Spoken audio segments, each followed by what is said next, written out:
नमस्कार मंडळी, अक्काच किचनमध्ये अक्का तुमचं स्वागत करत आहे. खूप दिवसांनी आज मी छानपैकी तुम्हाला आळूचं फदफदं किंवा आळूची पातळ भाजी ही रेसिपी दाखवत आहे. रेसिपी मी रोज टाकते, पण व्हॉइस ओव्हर आजच करते आहे, कारण ही भाजी सगळ्यांनी खावी.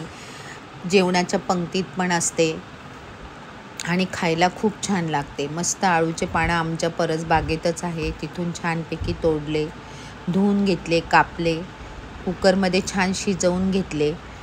त्याच्यामध्ये हरभऱ्याची डाळ, शेंगदाणे, चिंच, गूळ, लाल तिखट, गरम मसाला, हिरवी मिरची, कढीपत्ता, मेथीचे दाणे, हिंग, जिरे याची फोडणी करून मस्त आळूची पातळ भाजी किंवा आळूचं फदफदं इतकं सुंदर लागतं की माणूस बोटं चाटून चाटून खातं. गूळ भरपूर प्रमाणात टाकायचं, चिंच, गूळ.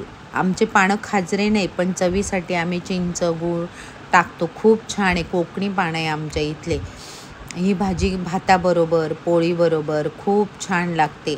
तुम्ही ही भाजी करून बघा. बऱ्याच जणांना ही भाजी जमत नाही, पण एकदम सोपी आहे. छानपैकी पानं कापायचे, धुवायचे आणि मस्त बारीक कापून कुकरला 3 शिट्ट्या घ्यायच्या आणि मग फोडणी टाकायची.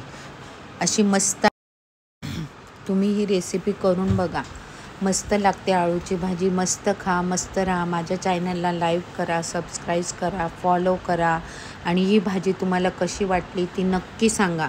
तुम्हाला जर अजून याची पूर्ण डिटेल रेसिपी हवी असली तरी सांगा, मी पूर्ण डिटेल रेसिपी पण तुम्हाला देते. खूप छान लागते ही भाजी, अगदी लग्नातल्या पंक्तीसारखी एकदम सुंदर अशी लागते.